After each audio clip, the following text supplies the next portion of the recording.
राजा दशरथ ने शीशा देखा, ध्यान देना, और जब शीशा देखा तो क्या लगा? बोले हमारे बाल सफेद हो गए। इसलिए ध्यान देना, अयोध्या कांड को समझने की जरूरत है। मैं आपसे शुरू में निवेदन करना चाहता हूँ, आप पूरा बाल कांड पढ़ो, पूरा अयोध्या कांड पढ़ना। किसी कांड में आवश्यकता नहीं है, लेकिन अगर कांड में आवश्यकता पड़ी तो अयोध्या कांड में पड़ी। बोले श्री गुरु चरण सरोज रज, अरे निज मन मुकुर सुधार। मन रूपी मुकुर को साफ करने की अगर आवश्यकता है तो अयोध्या कांड में है। क्यों? आप कहें अयोध्या कांड में क्या है? देखो, राजा दशरथ ने 12 वर्ष बाद जब शीशा देखा तो राय सुभाए मुकुर कर लीना, बदन बिलोक मुकुट समकीना, श्रवण समीप भई सित कीसा, मनहु जठर पन असी उपदेशा। संकेत मिल गया। इसका मतलब क्या है? हम तो रोज शीशा देखते हैं, अगर बाल सफेद हो गए तो दुकान में गए तो काले करा करा। क्यों? कभी आज तक हमें संकेत मिला क्या? ईमानदारी से बताना। हमने देखा चेहरा खराब हो गया, हम गए बढ़िया साफ करा के आ गए। एक बात ध्यान देना प्यारे, एक एक शब्दों पर ध्यान देना। आज की कथा बहुत महत्वपूर्ण है, जीवन उपयोगी है। एक बात आपसे कहना चाहते हैं, एक व्यक्ति के बाल सफेद हो गए, उसने देखा शीशा में हमारे बाल सफेद हो गए, दुकान में गया काले करा करा गया। उसका नाती था पोता, तो उसने देखा, बोले दादाजी ने जब काले बाल करा लिए तो वो गया तो वो सफेद करा करा गया दुकान में। और जब सफेद बाल करा के आया तो उसके घर में जो बूढ़ा था उसने कहा, क्यों? अरे तुम्हारे बाल तो काले थे, तुमने सफेद क्यों कराए? बोले आपने काले क्यों? अरे बोले हमारे तो सफेद हो गए। तो उसने कहा, बोले सुनो दादाजी, घर में एक बुढ़े की जरूरत है। जब तुम जवान हो गए तो हमने सोचा हम ही बूढ़े हो जावे तो ठीक रहेगा। क्यों? अच्छा एक बात बताओ, घर में एक बूढ़ा होना जरूरी है कि नहीं? बूढ़ा का मतलब क्या है? बेटा ये धूप थोड़ा किनारे कर दो तो मतलब बूढ़े का मतलब क्या है? अगर घर में बुढ़ापा होगा तो बुढ़ापे का मतलब है अनुभव, और घर में अगर अनुभव होगा, परिवार के बीच में अनुभव की बहुत आवश्यकता, परिवार के बीच में अनुभव की बहुत आवश्यकता है। लेकिन आज के नौजवान कहते हैं, अरे बूढ़ों को कौन घर में रखे? बोले काम के ना काज के, बोले दुश्मन अनाज की। ये लोगों की भावना है, मैं नहीं कह रहा हूं। और आज यहां पर गोस्वामी तुलसीदास जी ने लिखा, बालों को सफेद देखा तो निर्णय ले लिया। बोले नृप जुवराज राम कहु देहु, जीवन जन्म लाभ किन लेहु। गुरुजी के पास गए, मुहूर्त निकलवाया। अच्छा देखो, राजा दशरथ की ही इच्छा नहीं है। बोले सबके उरो अवलास वस, अरे काहीं मनाए महे, ओ आप वछत जुवराज पद और राम ही देहो नरे। और जैसी राजा दशरथ की भी इच्छा हुई तो जियो जगतपति बरस करोरी, जो पांचे मत लागै नीका। गुरुदेव ने मुहूर्त भी बता दिया, लेकिन ध्यान देना मुहूर्त क्या है? बोले बेग विलंब न करही नृप, अरे साजिए तबही समाज, और सोदन सुमंगल तबही जब, और राम होए जुवराज। जो श्री वशिष्ठ ने मुहूर्त सोदा, जो सोदनी है वो क्या है? ध्यान देना। बोले बेग विलंब, दोनों शब्द एक साथ, बेग माने जल्दी, विलंब माने देर नहीं। इसका मतलब राम राज्य हो तो अभी होना। लेकिन राजा दशरथ ने क्या कहा? राम ही देओ काल जुवराजो, राम ही देओ काल जुवराजो, सजती सुलोचन मंगल साजो, लोचने मंगल राजो। काल जो विराजो हो काल जे हो काल जो विराजो राम ही देव काल जो विराजो राम ही देव काल जो विराजो सजती सिलोचन मंगल साजो सजती मंगल साजो। राजा दशरथ के मन में विचार आया, रामराज की सूचना किसे सबसे पहले अयोध्या में सुनावे, हमारे परिवार में कौन प्रसन्न होगा। तो राजा दशरथ माता कौशल्या के भवन में नहीं गए, ध्यान देना, माता सुमित्रा के भवन में नहीं गए। सांझ समय सानंद निर्पा अरे गए के कई गे और गवन निठुरता निकट किए और जनधर दे सने। यहाँ पर राजा दशरथ संध्या काल में माता कैकेयी के भवन में गई। यहाँ पर अर्थ का अनर्थ मत करना। यहाँ पर मंत्रा ने कैकेयी को, मंत्रा आई, मंत्रा ने कैकेयी की मति में परिवर्तन कर दिया। क्यों? अयोध्या के लोग तो चाहते थे राम जी राजा बने, लेकिन ऊपर के लोग नहीं चाहते थे। सकल कहीं कवे हो ये काली अरे विघ्न मना भय देव कुचाली। देवताओं ने कहा राम जी राजा बन जाएंगे तो क्या होगा। आपातकालीन मीटिंग हुई, सरस्वती को बुलाया, सरस्वती से कहा जाओ मति बदलो। सरस्वती बोली किसकी बदले? तो गई तो जाके मंत्रा अजस पिटारी ताहि कर गई गिरा मति फिर। मंत्रा बोली हमें कुछ लेना देना कुछ नहीं, हम काय को जी अपयश की पिटारी। तो अपयश की पिटारी ली तो उसने कैकेयी माता के ऊपर रख दी, ध्यान देना। और माता कैकेयी को यहाँ पर कोप भवन में भेज दिया। राजा दशरथ जब कैकेयी के महल में पहुंचे, क्या देखा? बोले कैकेयी तो कोप भवन में, कोपो भवन सोने सक चेउराहो, कोपो भवन सोने सच चेउराहो, भय बस अगे हुड़ पर न पाओ, भय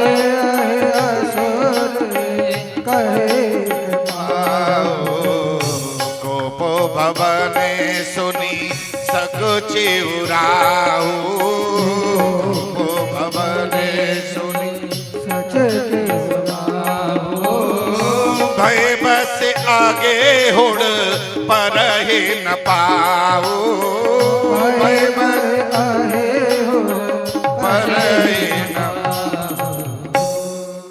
आज राजा दशरथ के जो चरण हैं वो कोप भवन की ओर नहीं बढ़ रहे। आज राजा दशरथ के चरण जो हैं वो कोप भवन की ओर नहीं बढ़े। उन्हें लगा कि महारानी आज कोप भवन में कारण क्या है। देखो पहले राजाओं के अनेक रानियां होती थी। अच्छा एक बात समझ में नहीं आई, अरे जो लोग बाद में आए बाद में बैठे, यही तो है, आना बाद में है बैठना आगे है, यही तो बड़ी विडंबना है। अरे जो पीछे आगे पीछे बैठे, अरे जो पहले आ गया वो आगे बैठे, क्यों? अच्छा देखो आना लेट है और बैठना आगे है। अरे कम से कम जहां जगह मिले वहां बैठ जाओ। यहाँ पर राजा दशरथ ने विचार किया कि महारानी आज कोप भवन में है, कारण क्या है। पहले राजाओं की यहाँ अनेक रानियां होती थी। जैसे हमारे यहाँ घर बनता है ना, तो हम एक गेस्ट रूम बनाते हैं, एक अपने लिए बनाते हैं, एक बेटे का रूम बनाते हैं, एक बेटी का रूम है। इसी प्रकार से पहले राजाओं की यहाँ रानियां बहुत होती थी, तो कोप भवन बनता था। कोई रानी नाराज हो जाए तो कैसे पता चले, और जो रानी कोप भवन में चली जाए समझ लो रानी नाराज है, राजा मना लेते थे। तो कोप भवन सुनि सक चेउराहो, भय बसे अगे हुड़ पर न पाओ, सो सुनती रस गयो सुखाई, देखो काम प्रताप बढ़ाई। इस पंक्ति पर ध्यान देना। यहाँ गोस्वामी तुलसीदास जी लिख रहे हैं राजा दशरथ के लिए, सो सुनती रस। क्या राजा दशरथ के जीवन में काम आ गया? बोले साझ समय सानंद नृप गयो के कहिए, अरे काम है। अरे अयोध्या में सारंग पानी भगवान का मंदिर है, लेकिन मंदिर में नहीं गए। लोग संध्या काल तो मंदिर में जाते हैं अर्चन वंदन करने के लिए, लेकिन राजा दशरथ सांझ सबे सानंद नृप अरे गयो के कई केकई के महल में जाने का कारण क्या कि रामराज की सूचना सबसे पहले किसे दें कि भगवान की रामराज की सूचना पाकर कौन प्रसन्न होगा। जितना माता केकई राम को चाहती है इतना कोई नहीं चाहता, इसलिए रामराज की सूचना पहले माता केकई को देना चाहिए। इसलिए सो सुनती से गयो सुखाई। गोस्वामी तुलसीदास जी ने लिखा देखो काम प्रताप। काम है क्या?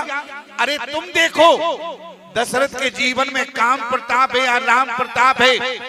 एक बात पूछना चाहते हैं, जिसने जीवन में निर्गुण निराकार ब्रह्म को अरे बेटा बना लिया हो, क्या उसके जीवन में काम हो सकता है क्या? अरे जिसने बेटा बना लिया, एक बात कहना चाहते हैं, अयोध्या में दो ऐसे राजा हुए जिनके नाम के पीछे रथ लगा है। एक तो भगीरथ है, दूसरे दशरथ है।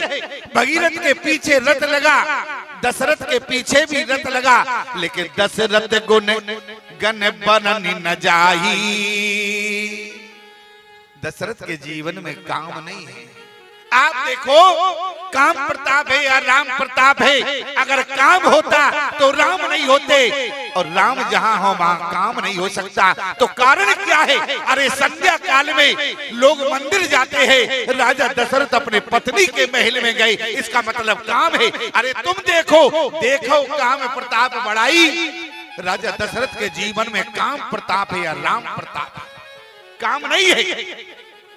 अच्छा केकई के महल में क्यों गए? देखना चाहिए। इसलिए गए कि रामराज की सूचना किसको सबसे पहले दे, कौन प्रसन्न होगा।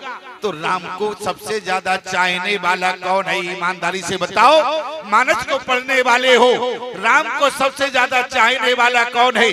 भरत न प्रिय, भरत न प्रिय मोए राम समाना, सदा कहो ये सब जग जाना। राम अगर प्रिय है तो जितने माता केकई को प्रिय है उतने किसी को प्रिय नहीं है। और ईमानदारी से बताओ, जो प्रिय है आज उसका राज तिलक होना है, तो सबसे ज्यादा प्रसन्नता माता केकई को होगी कि नहीं होगी? इसलिए साँझ समय सानंद नृप। इसलिए तो गोस्वामी तुलसीदास जी ने प्यारे अयोध्या कांड में लिखा, श्री गुरु चरण सरोज रज निज मन मुकुर सुधार।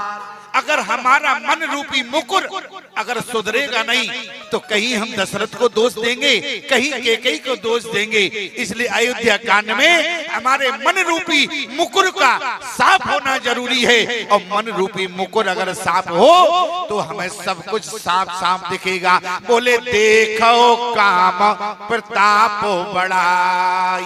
तुम देखो राजा दशरथ के जीवन में काम प्रताप है या राम प्रताप है।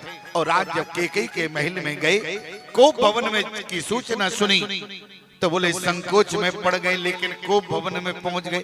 बार बार कई राव सुमुख सुलोचनी पिक वचनी, कारण मोहि सुनाओ गजगामिनी निज कोप कर। तुम्हारे कोप का कारण क्या है? कोप भवन में आने का कारण क्या है? जब महारानी केकई ना बोली, ध्यान से सुनना, जब महारानी केकई मौन रही तो राजा दशरथ ने क्या कहा? कहूं कहीं निर्भय निकासो देशु।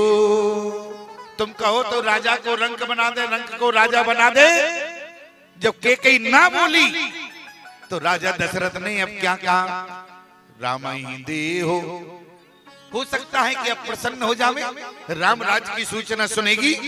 तो जब रामराज की सूचना दी, राम ही देव काल जब राजू, तो माता केकई और क्रोध से भर गई, आंखें लाल है, बाल बिखरे हुए हैं। लेकिन राजा दशरथ ने क्या कहा? जानसी मोर सुभाव बरोरु, मन तबे आनंद चंद्र चकोरु।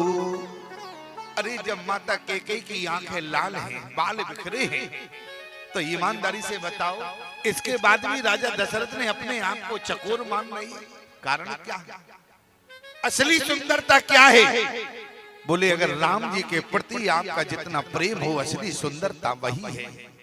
इसलिए मैं निवेदन करना चाहता हूं प्यारे, आज माता कैकेयी जब ना बोली तो राजा दशरथ ने कहा रघुकुल में एक परंपरा रही है, अगर कोई नाराज हो, अगर प्रसन्न हो जाए तो वरदान देवे, नाराज हो तो वरदान ले लो। क्यों? मान लो कभी ये नाराज हो जाए, इनकी मन की बात कर दो, ये प्रसन्न हो जाएंगे। राजा दशरथ ने कहा वरदान मांग लो। कैकेयी बोली वरदान की बात मत करना। बोली क्यों? बोले दैन कयो वरदान दोइते पावत संदेव। अरे पहले वाले तो मिल जावे तब तो हम नए मांगे। राजा दशरथ ने कहा कैसी बात करती हो? रघुकुल रीत सदा चली आई, प्राण जाए बरो बचन न जाई। कैकेयी ने कहा बोली सुनो, जो वरदान पहले देने की बात कही, पहले वाले तो पहले मिले नहीं, हम नए वाले मिलेंगे, पता नहीं पहले वाले। राजा दशरथ ने कहा तो मांग लो। अब माता कैकेयी ने जब क्या मांगा प्यारी, माता कैकेयी अपने 2 वरदान मांग रही हैं। ध्यान देना, देवासुर संग्राम में जो राजा दशरथ ने 2 वरदान दिए थे, आज पिछले वरदान मांग रही है।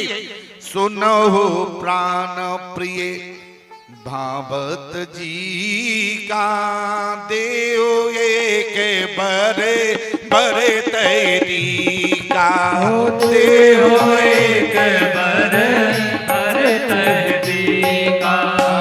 सुनो प्राण प्रिय भावत जी का, सुनो प्राण प्रिय भावत जी का, देव एक बर बर तेरी का, देव एक बर बर तेरी का। दूसर बरे मांगो कर जोरी, दूसर बरे मांगो कर जोरी।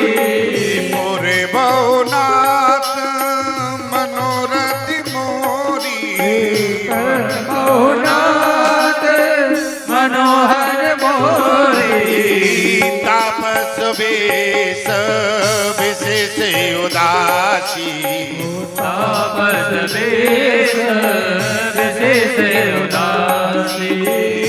14 बरस राम बनवासी, 14 बरस राम बनवासी।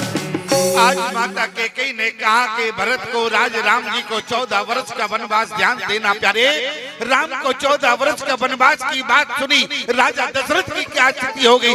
माथे हाथे अरे मोदे दो लोचन,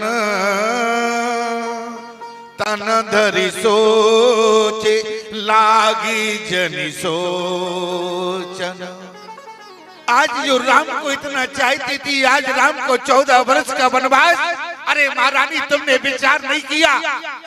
कैकेयी बोली सुनो, तुमने जो वरदान देने के लिए कहा था मैंने मांग लिया।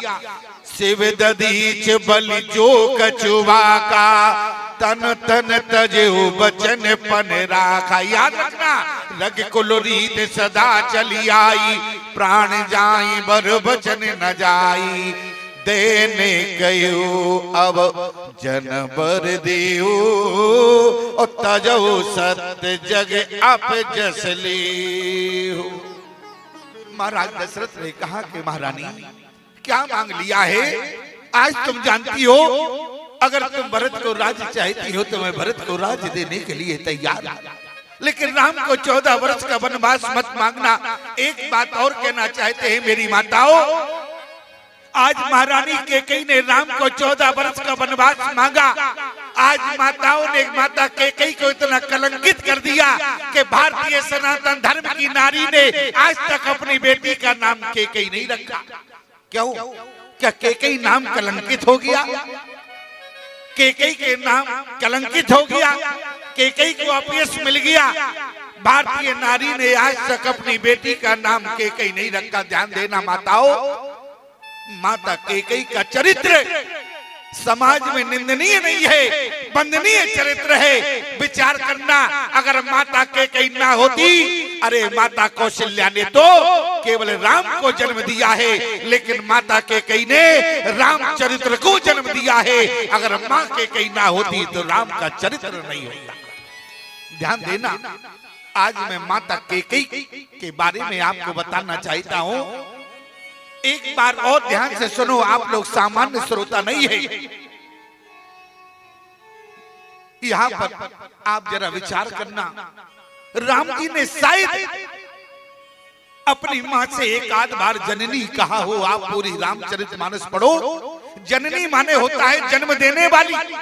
राम जी ने शायद एक आध बार अपनी माँ से जननी कहा हो, पूरी मानस पढ़ना, लेकिन कैकेयी से एक बार नहीं, चार चार बार जननी कहा है। सुनो जननी सोई सोते बड़े भागी,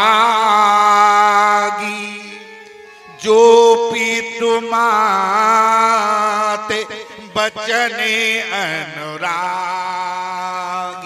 दूसरी बात, तनहे मात पितु पोषण हारा, दुर्लभ जननी सकल संसारा। तीसरी बात, मुनिगण मिलन विशेष बन, मैया मुनिगण मिलन विशेष बन, अरे सबई बात हित मोर, तय मैं पितु आयुष बहुर, सम्मत जननी तो। चौथी बात, दोष देह जननी जड़ते ही। चित्रकूट में जिस समय सभा लगी हुई है, और राम जी ने चित्रकूट की धरती पर कहा, प्यारे अयोध्या वासियों के सामने, दोष देह जननी जड़ते ही, जिन गुरु साधु सभा नहीं से। राम जी ने माता कैकेयी से चार चार बार जननी कहा है, और इसके बाद भी आज महारानी कैकेयी तुमने राम को 14 वर्ष का वनवास मांगा, विचार नहीं किया। आज उसी समय राजा दशरथ ने कहा कि महारानी, मोरे भरत राम दोइया की, मोरे भरत राम दोइया की, सत्य कयो करी शंकर साकी। सत्य कहो कर शंकर साकी। आज राजा दशरथ महारानी कैकेयी को मनाने का प्रयास कर रहे हैं। अगर महारानी कैकेयी मान जाए तो भरत को राज्य तो मिल जाएगा, लेकिन राम का 14 वर्ष का वनवास नहीं होगा। ध्यान देना, आज राजा दशरथ की स्थिति क्या है। मोरे भरत राम दोइया की, मोरे भरत राम दोइया की, मोरे भरत राम दोइया की, सत्य कयो करे शंकर साकी। सत्य कहो कर शंकर साकी। सत्य कयो करे शंकर साकी। आज राजा दशरथ ने कहा, बोले महारानी, अवश्य दूत में पटे बहु प्राता। अगर तुम कहो तो मैं सुबह ही दूत भेजूंगा नलियाल में, भरत को लेकर आएगा। अवश्य दूत में पटे बहु प्राता, आवई बेग सुनत दो भ्राता, सुदिन सोद कर राजीव सजाई, देव भरत कर राजी बजा। अरे महारानी कैकेयी, लोभ न राम ही राज। राम जी को राज का लोभ नहीं है। क्यों? राम जी ने तो पहले ही कह दिया है, जन्मे एक संग हम भाई, भोजन शयन केल लड़काई, करण वेद उपवीत बिहा, संग संग सब भये उछा। राम को लोभ नहीं है। अरे लोभ तो दशरथ को है। लोभ न राम ही राज करे, अरे बहुत भरत पर प्रीत, मैं बड़ छोट विचार करे, करते रहो निर्पनी। लोभ तो मुझे आ गया है, मेरी ही इच्छा है राम को राजा बनाने की, इसलिए महारानी लोभ न रामई राजी कर। अरे तुम तो जानती हो तुम्हारी अगर भरत को राज्य मिले मुझे प्रसन्नता है, लेकिन एक अगर दूसरे वाले वरदान में थोड़ा संशोधन हो जाए। एक ही बात मोए दुख लागा, बर दूसर असमंजस मांगा। महारानी मन में विचार कर रही है कि तुम राम के पिता हो, लेकिन जरा विचार करना, आप राम के पिता है, मैं राम की माँ हूँ। और एक बात पूछना चाहते हैं, राजा दशरथ राम को राजा बनाना चाहते हैं, राजा का मतलब क्या है? राम का विकास। लेकिन महारानी कैकेयी ने कहा आप राम के पिता हैं, आप राम का विकास चाहते हैं, लेकिन मैं राम की माँ हूँ, मैं राम का विकास नहीं, मैं तो राम का प्रकाश चाहती हूँ।